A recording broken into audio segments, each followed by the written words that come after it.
Guys, kali ini kita akan nge-review sebuah laptop Acer yang sudah mengusung 12 Gen Intel Core Processors, di mana ini juga hadir dengan desain yang compact buat kita bawa kemana-mana, yang menjadikan, ya ini laptop harusnya cocok lah buat partner kita, terutama buat kita yang mau mulai jadi content creator. Tapi apakah benar speknya mendukung untuk kebutuhan tersebut? Kita akan coba lihat sama-sama. Seperti apa detailnya? Let's check it out!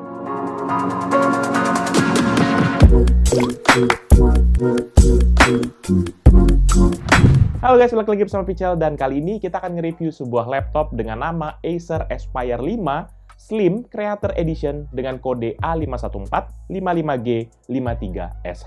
Laptop ini punya spesifikasi sebagai berikut. Intel Core i5 1235U, RAM 8GB DDR4 single channel 3,2 GHz, storage SSD NVMe berkapasitas 512GB, integrated GPU Intel Iris Xe Graphic G7 80EUS dengan sharing memori sebesar 1GB, discrete GPU NVIDIA GeForce MX 550 dengan dedicated memori sebesar 2GB, dan layar IPS panel 14 inch 8 bit dengan resolusi 1920x1080 atau Full HD dan refresh rate sebesar 60 Hz.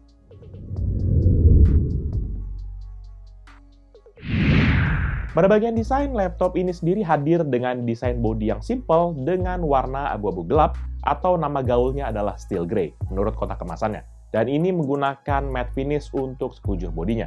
Jadi warna laptop ini cenderung ke arah maskulin ya teman-teman. Tapi masih cocok lah buat dipakai sama teman-teman yang cewek juga. Dan kesan yang dibawa laptop ini tuh juga cenderung modis. Jadi nggak kelihatan kayak laptop-laptop orang-orang kantoran yang simple banget. Jadi ini cakep lah. Secara ukuran pun laptop ini memiliki dimensi yang terbilang slim dan juga compact, yaitu hanya 32,8 x 22,1 cm, ketebalan 1,8 cm, dan bobot 1,5 kg saja. Dimensi tipis dan bobot ringan ini dimungkinkan karena penggunaan material plastik sebagai penampang bodi pada laptop ini. Tapi meskipun begitu, Acer masih memberikan material metal aluminium untuk area display covernya, yang nggak hanya meningkatkan durabilitas, tapi juga menambah feel premium saat membawa ataupun kita genggam laptop ini. Walaupun begitu, nggak bisa dipungkiri, flex masih bisa ditemukan di beberapa bagian bodi laptop yang memang berpenampang lebar.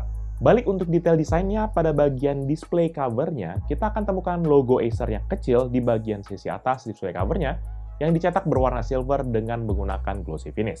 Lanjut ke sisi dalamnya, warna hitam pada bezel layarnya kontras dengan keseluruhan tampilan sisi dalamnya ini. Hal ini dikarenakan palm rest-nya ini tuh dibuat seragam semua, mulai dari keycap keyboard sampai kepada area touchpad-nya. Sementara di bagian bawah laptop ada 4 pad karet berwarna hitam sebagai kaki-kaki pada laptop ini, yang ditemani dengan 3 baris grill ventilasi di tengah sebagai jalur sirkulasi udara pada bagian internal. Sementara di bagian I/O port, laptop ini memiliki port di sisi kiri dan kanan. Pertama, dari sisi kanan kita bisa temukan 2 indikator untuk power dan juga charging status, 1 combo audio 3,5 mm port, 1 USB Type-A 3.2 Gen 1, dan sebuah Kensington lock. Sementara pada sisi kiri terdapat charging port, RJ45 Ethernet, 2 USB Type-A 3.2 Gen 1, dan sebuah port Thunderbolt 4. Secara kuantitas sih, portnya ini bisa bilang udah oke. Mengingat laptop ini bertipe consumer, ini mendapatkan setup kayak USB Type-A 3.2, plus juga yang paling menarik perhatian Pichel adalah Thunderbolt 4. Dengan adanya Thunderbolt 4 ini memungkinkan transfer data yang cepat hingga 40 gigabit per second. Sayang aja nih, nggak ada eksternal GPU. Kalau ada kan pasti udah bakalan kita tes pakai GPU di luar ya kan. Jadi gamenya pun juga pasti bakal lebih joss lagi.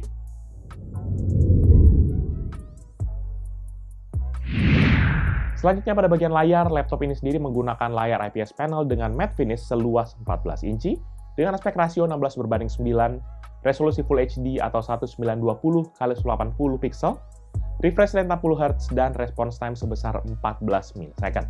Panel ini diproduksi oleh Chimmel Innolux dengan kode CMN14D4 atau N140HCA-EAC yang memiliki color depth 8 bit dengan color akurasi 49% DCI-P3, 66% sRGB, dan 50% Adobe RGB.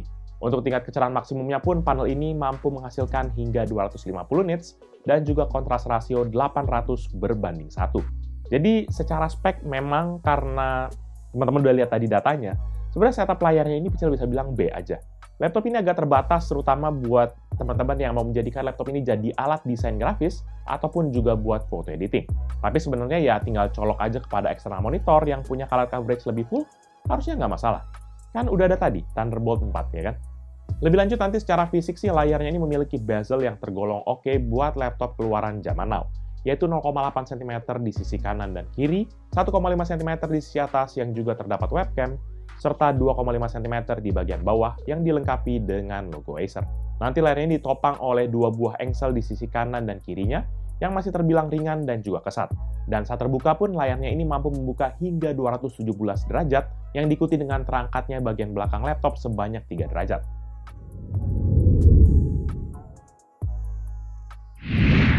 Di bagian input device, laptop ini memiliki 2 input device dan juga sebuah security input. Pertama yaitu keyboard membran bertipe chiclet dengan keycap berukuran 1,6 cm yang lega buat ukuran ujung-ujung jari kita. Dan buat teman-teman yang butuh penerangan ekstra pada saat mengetik di tempat yang kurang terang, maka keyboard laptop ini sudah dilengkapi dengan backlight berwarna putih yang memiliki 2 tingkat kecerahan dengan trigger di tombol F11. Nah, dari segi pemakaian keyboardnya sih, ini feedback key-nya itu terasa empuk dan juga tactile, dan yang lebih penting nggak berisik. Jadi selain nyaman, keyboardnya juga enak dipakai lama-lama dengan tempo mengetik yang cepat tanpa kita terganggu dengan suara cetak-cetek dari keyboardnya. Buat teman-teman yang penasaran, berikutin deh contoh suara feedback dari keyboardnya. Check this out.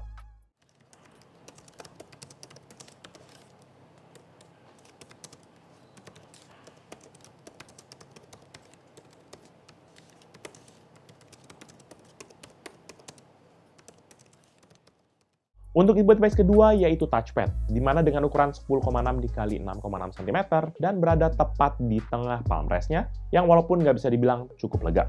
Tapi ini masih tetap terlihat proporsional dengan keseluruhan dari area palm rest-nya. Touchpad-nya sudah dilengkapi dengan moisture resistant yang membuat permukaannya tetap licin meskipun ujung-ujung jari kita dalam keadaan lembab. Dan tentu saja fitur-fitur seperti multi-gesture, secure touchpad, two-finger scroll, ataupun pinch effect sudah ada pada touchpad ini. Lalu buat teman-teman yang memang nggak perlu banget touchpad-nya, bisa dinonaktifkan menggunakan tombol F6. Cara feedback kliknya sih dari touchpad-nya ini feel-nya lumayan clicky ya. Dan juga suara yang dihasilkan pun walaupun terdengar nyaring, tapi belum bisa dibilang berisik. Dan lagi-lagi buat yang penasaran, berikut ini deh contoh suara feedback dari touchpad-nya. Check this out.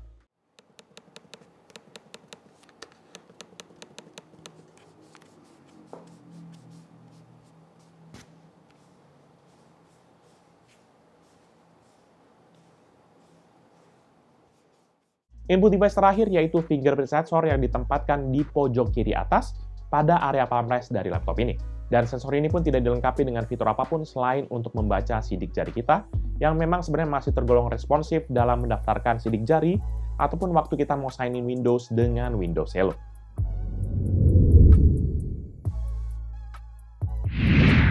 Di bagian performa sudah ada prosesor Intel Core i5 1235U dengan fabrikasi Intel 7 yang menggunakan 2 jenis inti, yaitu Performance Core dengan 2 inti fisik dan 2 inti virtual, dan juga Efficient Core dengan 8 inti fisik dan tanpa inti virtual, sehingga totalnya menjadi 12 threads.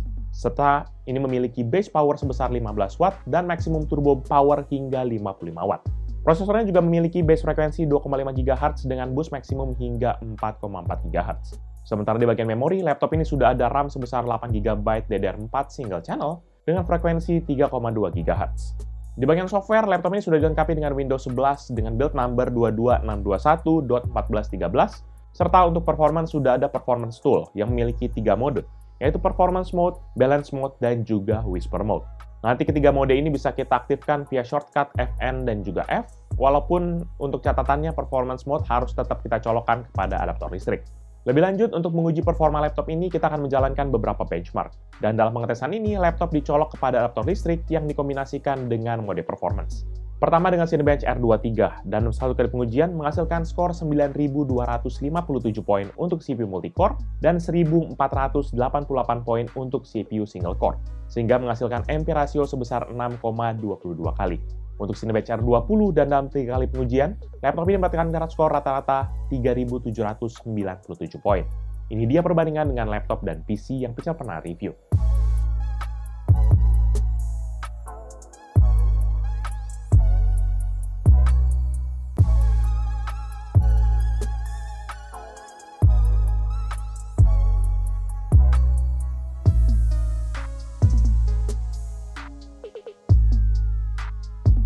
Untuk tes 3D rendering BMW di Blender, laptop ini dapat menyelesaikan satu frame dalam 3 kali pengujian, dengan waktu rata-rata 7 menit 23 detik untuk CPU test dan 3 menit 51 detik untuk GPU test. Ini dia perbandingan dengan laptop dan PC yang Pichel pernah review.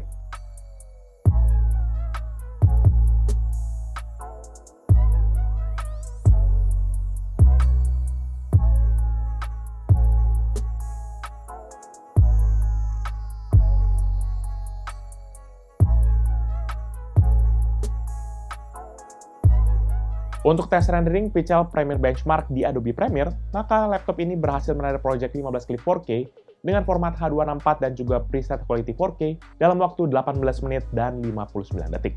Ini dia perbandingan dengan laptop dan PC yang Pichel pernah review.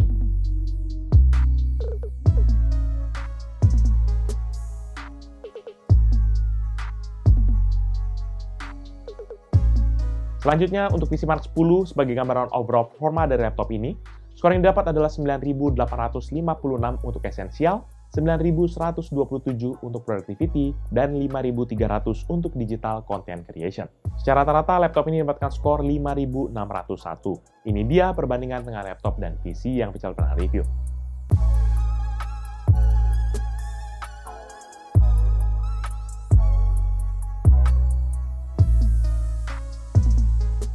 Beralih ke bagian grafis, sudah ada integrated GPU Intel Iris Xe Graphics G780 EOS yang memiliki spesifikasi 640 shading unit, frekuensi di 1,35 GHz, dan sharing memory default sebesar 1 GB. Selain itu juga ada discrete GPU NVIDIA GeForce MX 550 dengan dedicated memory sebesar 2 GB dan TGP yang bisa di-boost hingga 25 Watt. Dan dalam pengetesan GPU menggunakan 3D Mark Time Spy, untuk integrated GPU, grafik ini mendapatkan skor 834 dan CPU skor sebesar 3556, sehingga rata-rata skor ada 942 poin. Sementara untuk discrete GPU, untuk grafik mendapatkan skor 2245 dan CPU mendapatkan skor sebesar 3397, sehingga rata-rata skor adalah 2365. Ini dia adalah perbandingan dengan laptop dan PC yang Pichel pernah review.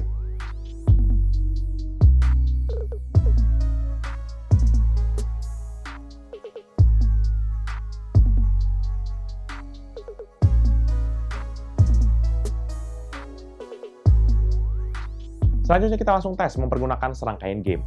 Pichel sengaja tetap menggunakan native resolution dari layarnya, tapi dikombinasikan dengan beragam setting pada game agar mendapatkan average frame rate minimal di 60 fps. Gak lupa juga laptop tetap kita colokkan kepada adaptor listrik dan juga tetap dalam kondisi performance mode.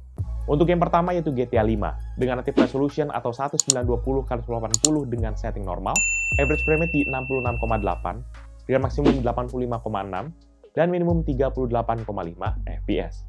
Untuk CSGO dengan native resolution dan setting high, average frame rate di 85,2, dengan maksimum 119,7, dan minimum 40,2 fps. Untuk Dota 2 dengan native resolution dan juga setting low, average frame rate di 60,0, dengan maksimum 78,7, dan minimum 36,6 fps.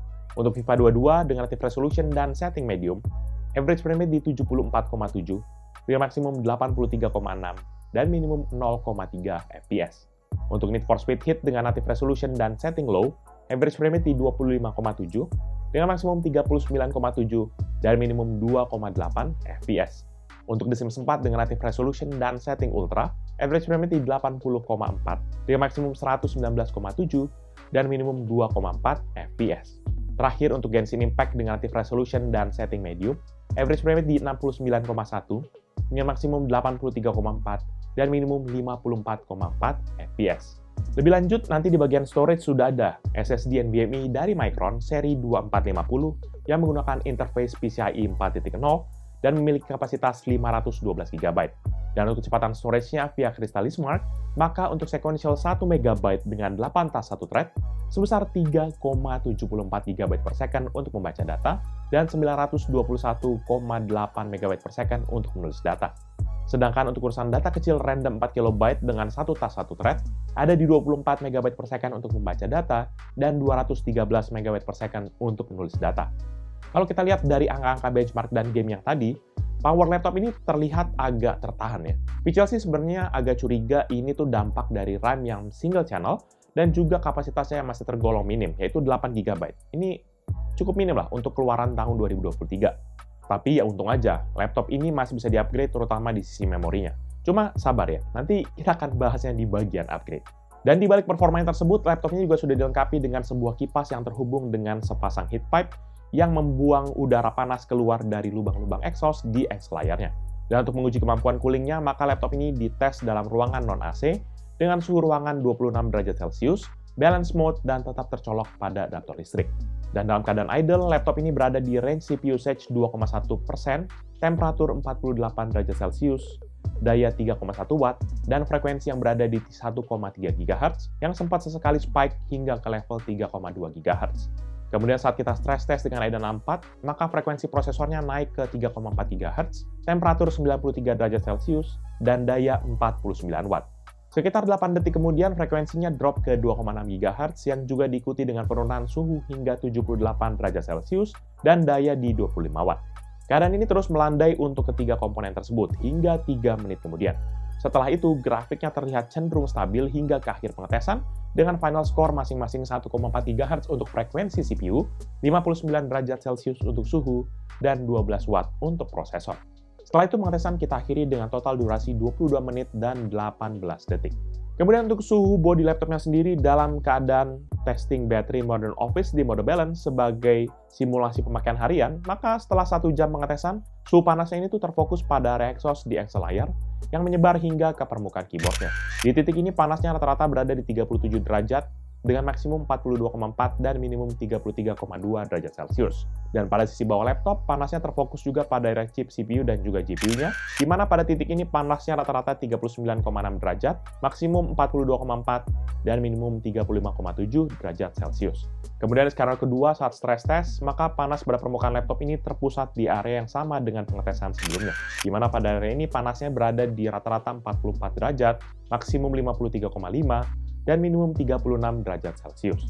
Sementara pada sisi bawah laptop, panasnya juga terfokus pada area yang sama dengan pengetesan sebelumnya, di mana pada titik ini memiliki panas rata-rata 50,6 derajat, maksimum 55,4, dan minimum 46,5 derajat Celcius. Suhu panas yang terdeteksi pada bodi ini masih tergolong aman sebenarnya menurut Pichel. Ini sebenarnya mungkin karena kita setting laptopnya pada mode balance, sehingga manajemen powernya juga jadi jauh lebih stabil. Hal ini mungkin bisa beda cerita kalau Pichel set laptop ini kepada mode performance. Suhunya mungkin bisa lebih tinggi dari yang sudah Pichel tunjukkan, yang imbasnya kita jadi nggak bisa melihat performance asli dari laptopnya. Jadi sebenarnya saran Pichel maksimalkan mode-mode yang ada pada laptop ini sesuai dengan fungsi dan kebutuhan teman-teman sekalian. Ya kalau teman-teman lagi butuh render video, boleh deh naikin ke mode performance. Tapi kalau mungkin cuma sekedar kayak ngetik-ketik ataupun browsing, harusnya mode balance ini udah jauh lebih dari cukup.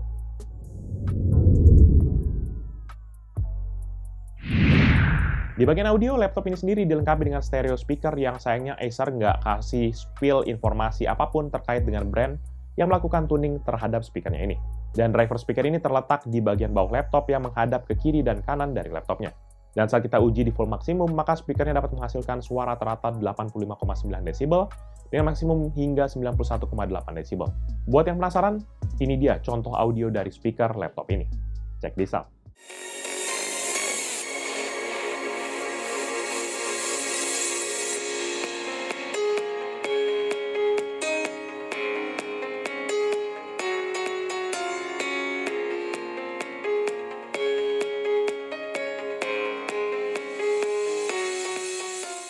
Pada bagian webcam, laptop ini sendiri memiliki sebuah webcam 0,9 megapiksel yang dapat merekam video HD 720p 30 fps atau foto sebesar 1280 x 720 pixel. Webcam laptop ini juga sudah menggunakan fitur TNR atau Temporal Noise Reduction dari Acer yang digadang-gadang bisa menangkap gambar jauh lebih baik dari webcamnya. Bahkan dalam keadaan kurang cahaya sekalipun ini juga jauh lebih improve. Sehingga ini lebih mending dibandingkan webcam laptop pada kebanyakannya. Tapi kalau untuk mikrofonnya, ini juga lebih lagi dipusatkan karena ada fitur Acer Purified Voice di mana mic-nya tuh bekerja untuk mengurangi suara-suara yang ada di sekitar kita. Fitur nanti teman-teman bisa aktifkan melalui Acer Purified Voice Console yang secara default sudah ada di laptop ini. Tapi kalau misalnya teman-teman sudah punya laptop ini terus voice console-nya nggak ada, gampang aja. Tinggal install lagi dari Microsoft Store. Daripada teman-teman semua pada penasaran, ini deh contoh hasil video dari webcamnya. Check this out. Halo guys, balik lagi dengan Jolok di sini. Kita sekarang lagi ngetes webcam dari laptop Acer Aspire 5 Slim Creator Edition. Ya, Ini kita lagi ngetes kameranya dengan setup 720p atau 1080 kali 720 dengan resolusi kameranya 0,9 megapiksel ya teman-teman. Hasilnya sih ya gitu deh. Walaupun dia sudah mengadaptasi katanya sudah menggunakan teknologi TNR. Nah, ada lagi yang Jobs mau tes nih katanya, karena dia sudah menggunakan Acer Purifies Control ya. Nah, teman-teman mungkin bisa dengar ya, di background Jobs sekarang lagi ada musik yang lagi di play, terus ada Ivan juga lagi ngedit dengan cetak-ceteknya. Nah, ini Jobs udah buka Acer Purify Voice Console-nya, tapi AI noise reduction-nya masih di 0%. Ya, ini 0%. Sekarang Jobs naikin ke 50% ya. Kayak gimana hasilnya? Nah, musik masih ngeplay nih di belakang Jalox ya. Tapi ini AI noise reduction-nya udah Jalox naikin ke 50%. Apakah masih kedengeran suaranya? Suara cetek-cetek Ivan juga masih kedengeran. Oke, sekarang Jalox naikin sampai mentok ke 100%. Oke. Nah, sekarang udah masuk ke level 100%. Gimana teman-teman hasilnya? Apakah suara ribut-ribut yang di belakang Jalox masih kedengeran? Itu dia. Ya, itu aja teman-teman. Thank you. Selanjutnya di bagian konektivitas, laptop ini juga sudah ada Wi-Fi chip dari MediaTek dengan kode MediaTek Vlogic 330 MT7922 yang sudah support Wi-Fi 6E 802.11ax dan Bluetooth versi 5.2 serta sudah support triple frekuensi yaitu 2,4, 5, dan juga 6 GHz. Dan nggak lupa juga masih ada koneksi LAN yang mempergunakan chip dari Realtek Semiconductor dengan kode RTL8168/8111 yang support transfer data sebesar 1 GB per second.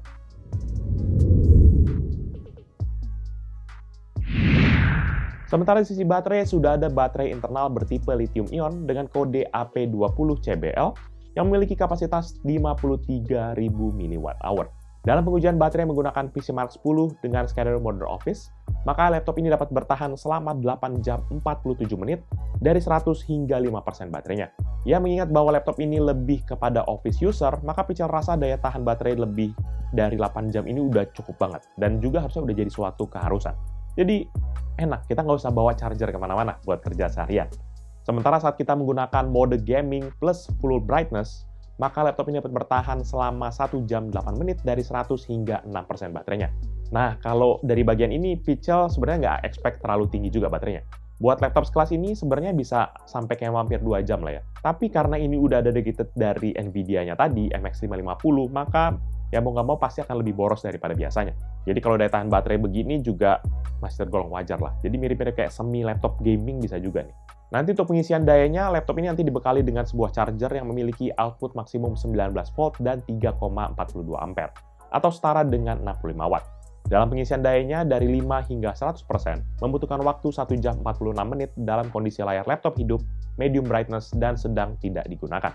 Kemudian Pichel tes juga kemampuan charging via port Thunderbolt 4-nya, dan dengan menggunakan charger dengan output maksimum 20 volt dan 3,25 ampere atau setara dengan 65 watt, maka pengisian daya dari 6 hingga 100% membutuhkan waktu sekitar 1 jam 50 menit, kondisi layar laptop hidup, medium brightness, dan sedang tidak digunakan. Selisihnya memang tergolong tipis ya teman-teman. Memang karena wattnya juga sama, nah sama-sama 65 watt. Jadi kalau misalnya teman-teman ketinggalan charger laptopnya, bisa juga nge-charge pakai charger Type-C. Asalkan dayanya di atas 60 watt. Soalnya Pichel tes pakai charger yang kayak handphone gitu 35 watt, ini nggak ngangkat sama sekali daya buat laptop ini. Walaupun ujung-ujungnya kalau Type-C-nya dipakai, ya jadi kurang deh portnya gitu kan.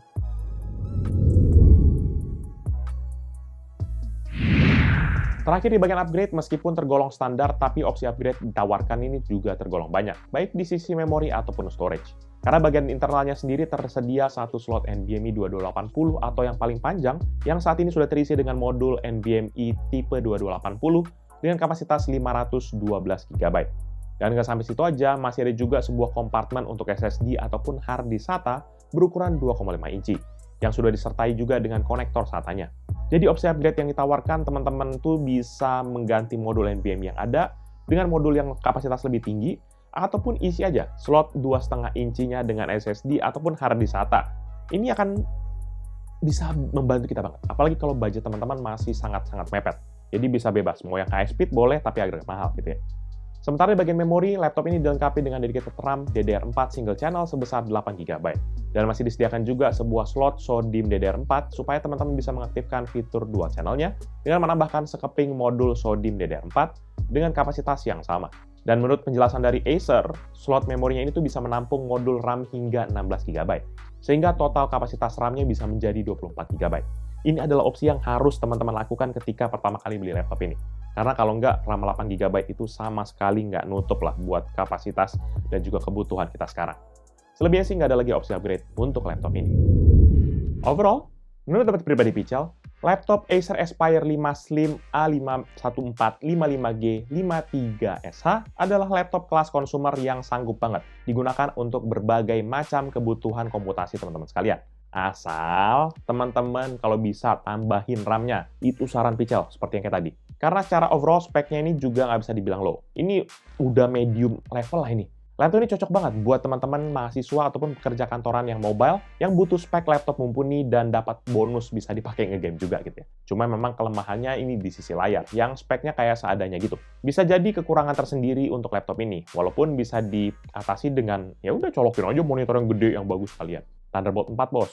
Sementara dari segi harga, laptop ini sebenarnya hadir dalam dua varian GPU, dan tentu saja dengan bandrol yang berbeda. Laptop dengan varian GPU NVIDIA MX550 seperti yang sudah Pical bahas ini, dibanderol mulai dari harga 11 jutaan pada Acer Official Online Shop. Dan satu lagi ada juga varian yang lebih tingginya, yaitu NVIDIA RTX 2050 yang dibanderol mulai dari harga 13 jutaan pada Acer Official Online Shop. Harga yang masuk akal kalau menurut Pical. Dengan harga segini sudah dapat laptop dengan diskrete GPU yang mantap. Ditambah lagi, setiap laptop yang teman-teman beli ini sudah dilengkapi dengan Windows 11 Home terbaru dan pre-installed Microsoft Office Home and Student 2021. Kalau ada duit, sebenarnya saran Pical langsung naik aja ke yang RTX 2050. Itu biar lebih joss lagi main gamenya. Dan kalau misalnya teman-teman rasa bundling tadi kurang cukup, masih ada nih teman-teman. Di mana setiap pembelian varian yang RTX 2050 atau varian yang ini, maka Acer memberikan free 1 bulan layanan Xbox Game Pass Ultimate dengan akses ke lebih dari 100 game konsol dan PC berkualitas tinggi. Udah, nggak perlu lagi kan, zaman sekarang jangan ngebajak game, dikasih gratis 1 bulan. Dan kalau teman-teman ngerasa, belum cukup bang, gue masih mau lagi, nggak usah khawatir. Masih ada lagi nih, dimana kalau teman-teman membeli varian laptop ini ataupun varian RTX 2050 juga selama periode 15 Februari hingga 31 Maret 2023, teman-teman akan mendapatkan free GoPay sebesar Rp1.000.000 plus garansi 3 tahun service, 1 tahun spare part, dan 1 tahun accidental damage protection. Dah, mantap lah ya. Jadi buruan deh, teman-teman yang lagi mau ganti laptop di bulan ini, mending ganti sekarang, ya kan? Apalagi THR udah mau cair, ya kan? Langsung gas. Nanti buat teman-teman yang mungkin berminat dengan produk ini atau mau cek produknya, bisa cek di description yang bisa tulis di bawah ini. Jangan lupa juga untuk like dan share video ini, plus kunjungi sosial media dari Pical Techno dan Pical Media Group, seperti Facebook, Twitter, Instagram, TikTok, Hello, dan website kita, yaitu picalmediagroup.com. Oh ya, teman-teman bisa juga kunjungi YouTube channel kita yang bahas soal game, yaitu Pical Main Game, ataupun channel satu lagi yang meliput cerita di belakang dari Pical, yaitu PMG Fans. Jadi itu dia Pical kali ini. Thank you guys for watching. Until the next video. Bye-bye. Tapi lumayan lu. Seriusan nih GoPay 1 juta? Kenapa kita nggak beli aja?